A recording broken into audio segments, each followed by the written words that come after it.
नमस्कार, मैं दीपक कुमार आप सभी का स्वागत करता हूं दादा स्टाइल में। दोस्तों, दशहरा और दुर्गा पूजा की वजह से पिछले 10 दिनों से मैं कोई वीडियो नहीं बना पा रहा था। इसके लिए मैं क्षमा प्रार्थी हूं। आप सभी से निवेदन है कि वीडियो को लाइक कीजिएगा, शेयर कीजिएगा और चैनल को सब्सक्राइब जरूर कीजिएगा। दोस्तों, आज हम बात करेंगे देश की सबसे पुरानी पार्टी और उनके सबसे सर्वोच्च नेता वर्तमान के। जी हाँ, आप सब समझ गए होंगे, मैं कांग्रेस पार्टी के सबसे सर्वोच्च नेता राहुल गांधी जी के विषय में बात करूंगा। दरअसल भारतीय राजनीति में राहुल गांधी जी से ज्यादा हताश और निराश नेता आज तक कोई नहीं हुआ। ऐसे तो बहुत सारे लोग कहते हैं, बड़े बड़े पत्रकार, राजनीतिक विश्लेषक और जानकार लोग हैं, वो कहते हैं कि राजनीति, खास करके भारत की राजनीति, राहुल गांधी जैसे व्यक्तियों के बस की बात नहीं है। राहुल गांधी जी जैसे लोग भारत में राजनीति नहीं कर सकते हैं और यह बात अब सत्य होती हुई दिख रही है, क्योंकि राहुल गांधी जी राजनीतिक तौर पे इतने हताश और निराश हो चुके हैं कि उनको खुद समझ में नहीं आ रहा है कि उन्हें करना क्या है, उनका एम क्या है, वो करना क्या चाहते हैं, वो कैसे एक सफल नेता बनेंगे। वो एक सफल नेता बनने के लिए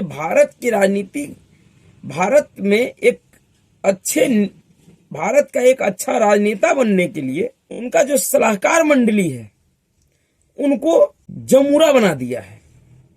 ये जमूरा समझते हैं ना, वही जो खेल दिखाने वाले, तमाशा दिखाने वाले लोगों के पास जो होता है कि वो जो कहता है जमूरा को वह करना शुरू कर देता है। उसको इस बात की कुछ पता नहीं होता है कि वह करने से उसके ऊपर क्या फर्क पड़ेगा, उसके स्टेचर पे क्या फर्क पड़ेगा। उनको करना है क्योंकि उनको ऐसा कहा जा रहा है।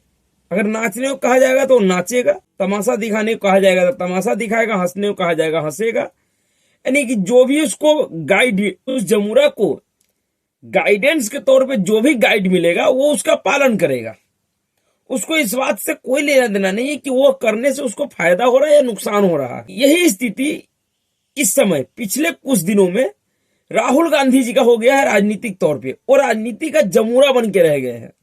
उनका जो सलाहकार मंडली है उनको एक अच्छा नेता बनाने के लिए ऐसे ऐसे सलाह दे रहे हैं और वह अपने सलाहकार मंडली की बातों को मानकर ऐसा ऐसा कृत्य कर रहे हैं जिसका किसी ने कल्पना नहीं किया था। और शायद किसी एक अच्छे राजनेता को, जिसका स्टेचर इतना बड़ा है कि वह देश के सबसे पुराने पार्टी का सबसे सर्वोच्च नेता हो, जिसके लिए कहा जाता हो कि ये भविष्य का प्रधानमंत्री पद का उम्मीदवार है, उस व्यक्ति को राजनीतिक तौर पे कैसा व्यवहार करना चाहिए, क्या करना चाहिए जिससे वह लोगों के माइंड स्पेस को ले सके, लोगों के दिमाग तक, सोच तक वो अपनी पहुंच बना सके कि लोग उनके विषय में सोचे, उनके ऊपर विचार करे। यह करने के बजाय राहुल गांधी और उनका सलाहकार मंडली राहुल गांधी जी से वह सब करवा रहे हैं जिसके वजह से वह मीडिया स्पेस तो ले रहे हैं, मीडिया में तो उनकी खूब चर्चा होती है, लेकिन समाज उनको एक सफल राजनेता के रूप में, एक बुद्धिमान नेता, राजनेता के रूप में लेने को तैयार ही नहीं है, समझने को तैयार ही नहीं है। कभी वो ट्रक ड्राइवरों से मिलते हैं, कभी ट्रक में सफर करते हैं, कभी खेत में धान रोपने चले जाते हैं, कभी मोटर बाइक की दुकान में, गैरेज में मोटर बाइक सही करते हैं, कभी बढ़ई के दुकान में चले जाते हैं, टेबल कुर्सी बनाते हैं। भारत जोड़ो यात्रा वो इसलिए करते हैं क्योंकि उनको भारत को समझना है। यानी पिछले 19-20 सालों से वो इसी देश का एक सांसद है। 52-53 साल की उम्र हो गई है और उनको अभी तक भारत क्या है ये समझ नहीं आया। भारत को समझने के लिए उनको भारत जोड़ो यात्रा करना पड़ता है। भला ऐसे नेता को कौन स्वीकार करना चाहेगा? कौन चाहेगा कि एक ऐसा व्यक्ति जो उम्र के अंतिम पड़ाव पे है, अभी तक वो भारत को नहीं समझ पाया है, उसे कोई भारत का बागडोर उसके हाथ में कैसे दे देगा? लेकिन अब राहुल गांधी जी ने जो काम किया है वह एकदम स्पष्ट दिखा रहा है कि राहुल गांधी राजनीतिक तौर पे पूरी तरह से हताश और निराश हो चुका है। उनको अब ये समझ नहीं आ रहा है कि वो करे तो क्या करे।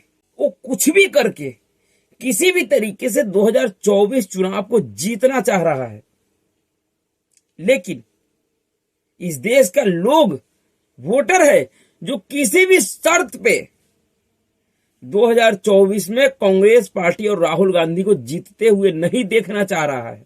और इसका कारण कोई पार्टी है, कोई नेता नहीं है, नरेंद्र मोदी नहीं है, खुद राहुल गांधी और कांग्रेस पार्टी है, उनका सलाहकार मंडली है जो राहुल गांधी को नेता, एक सफल नेता बनाने के नाम पे इतना भ्रमित कर दिया है, ऐसा भ्रमजाल उसके सामने फैलाकर रख दिया है, ऐसा भ्रमजाल राहुल गांधी के सामने फैलाकर रख दिया उसका सलाहकार मंडली कि राहुल गांधी उसी के इर्द गिर्द घूम रहे हैं, उससे बाहर निकल ही नहीं पा रहे हैं।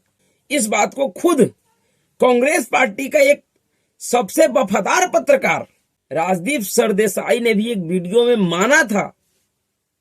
वो भी मानता है कि राहुल गांधी एक ऐसा नेता है भारत का जो 19 सालों तक सांसद रहने के बावजूद एक भी अच्छा भाषण नहीं दिया जिससे भारत के समाज के ऊपर किसी तरह का कोई इफेक्ट पैदा हो। वो राहुल गांधी शायद अपने हताशा और निराशा की वजह से अब उस 250 किलो के सत्यपाल मलिक के शरण में पहुंच गया है जिसकी खुद की विश्वसनीयता शून्य है। सत्यपाल मलिक का पहचान सिर्फ इतना है इस समय कि वह बिहार और जम्मू कश्मीर का गवर्नर रहा है। इससे अधिक सत्यपाल मलिक का राजनीतिक तौर पे कोई पहचान नहीं है वर्तमान में। इस समय सत्यपाल मलिक की खुद की हैसियत इतनी नहीं है कि वो प्रधान का चुनाव जीत सके या किसी व्यक्ति को जिता सके। सत्यपाल मलिक के कहने पे, उनके बोलने पे कोई 10-20 वोट मिल जाए ये बहुत बड़ा प्रश्न है।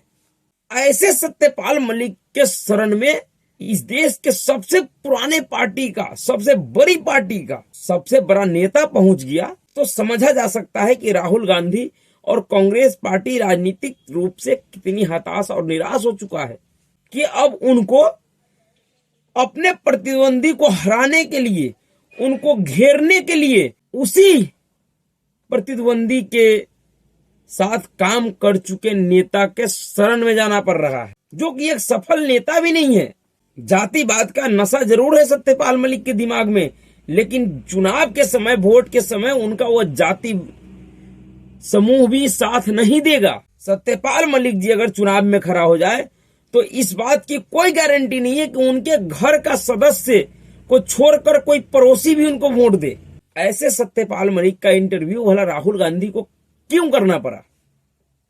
क्या कारण है? जो व्यक्ति जिसका स्टेचर इतना बड़ा है, इतना वीवीआईपी है, जिसके परिवार में 2-2, 3-3 पीढ़ी प्रधानमंत्री रह चुका हो, जिसकी मम्मी सुपर प्राइम मिनिस्टर यानी प्रधानमंत्री के ऊपर भी एक वरिष्ठ प्रधानमंत्री रह चुकी हो, उसका बेटा एक ऐसे व्यक्ति का इंटरव्यू कर रहा है जिसके राजनीतिक क्षमता शून्य है। बरबोलापन में कुछ भी बोल सकता है सत्यपाल मलिक, क्योंकि वह बिहार और जम्मू कश्मीर का राज्यपाल रह चुका है दुर्भाग्य से, जिसका खामियाजा भारतीय जनता पार्टी को भुगतना पड़ रहा है कि वह सत्यपाल मलिक जैसे एक नक्कारे और निकम्मे इंसान को इतना बड़ा एक संवैधानिक सर्वोच्च पद दिया, उस पद पर उसको बैठाया, जिस पद का आज वो गलत उपयोग कर रहे हैं, उस पद के नाम का गलत उपयोग कर रहे हैं। लेकिन कांग्रेस पार्टी का दुर्भाग्य यह है कि वह नरेंद्र मोदी और भारतीय जनता पार्टी को घेरने के लिए खुद से पिछले 9-10 सालों में एक भी कोई ऐसा नैरेटिव नहीं खड़ा कर पाया है, कोई भी एक ऐसा मुद्दा नहीं बना पाया है जिससे वह सीधे भारतीय जनता पार्टी और प्रधानमंत्री नरेंद्र मोदी को घेर सके राजनीतिक तौर पे। इसलिए शायद अब राहुल गांधी और कांग्रेस पार्टी का नेता या कांग्रेस पार्टी उस 250 किलो के सत्यपाल मलिक के शरण में पहुंच गया, क्योंकि राहुल गांधी को समझ में आ गया कि मेरे कहने का इस देश के लोगों के ऊपर कोई प्रभाव नहीं पड़ता है, सब हंसी और मजाक में निकाल देते हैं। क्योंकि इस देश में अगर कपिल शर्मा शो के बाद अगर सबसे बढ़िया कोई कॉमेडी करता है रियल लाइफ में तो वो राहुल गांधी।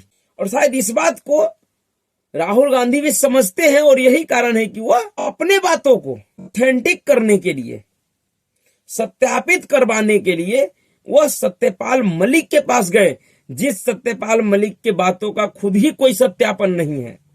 वो खुद ही पहले झूठ बोल चुके हैं। करण थापर के साथ एक इंटरव्यू में वो उसी जम्मू कश्मीर के मुद्दे पे, उसी किसान आंदोलन के मुद्दे पे झूठ बोल चुके हैं। वो स्वीकार किए हैं करण थापर के साथ इंटरव्यू में कि हमने उस विषय में झूठ बोला और प्रधानमंत्री नरेंद्र मोदी और अमित शाह का नाम लिया, जबकि ऐसा कुछ भी नहीं हुआ था।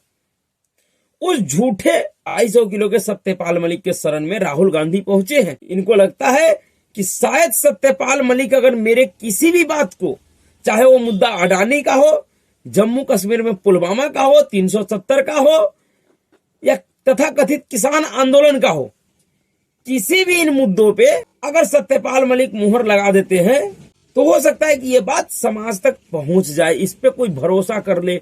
ऐसे तो कोई राहुल गांधी के बातों पर भरोसा कर ही नहीं रहा है। लेकिन सबसे बड़ी बात यह है कि क्या सत्यपाल मलिक के शरण में जाकर राहुल गांधी और उनके बातों पे इस देश का लोग, खास करके आज का युवा वर्ग जिससे कुछ भी छुपा हुआ नहीं है, हर कोई जानता है कि राहुल गांधी का प्रोपेगेंडा क्या रहता है। राहुल गांधी एक ऐसा व्यक्ति और कांग्रेस पार्टी जो अपने सरकार के शासनकाल में भी इस देश के खिलाफ वो हर एक प्रयास किया जिससे ये देश कमजोर हो सकता था। चाहे वो चाइना के साथ पार्टी टू पार्टी EMU हो, समझौता हो, या भारतीय बाजारों में चाइनीज सामान को बढ़ावा देना हो, इन सभी चीजों में कांग्रेस पार्टी ने भरसक प्रयास किया अपने सरकार के टाइम पे भी।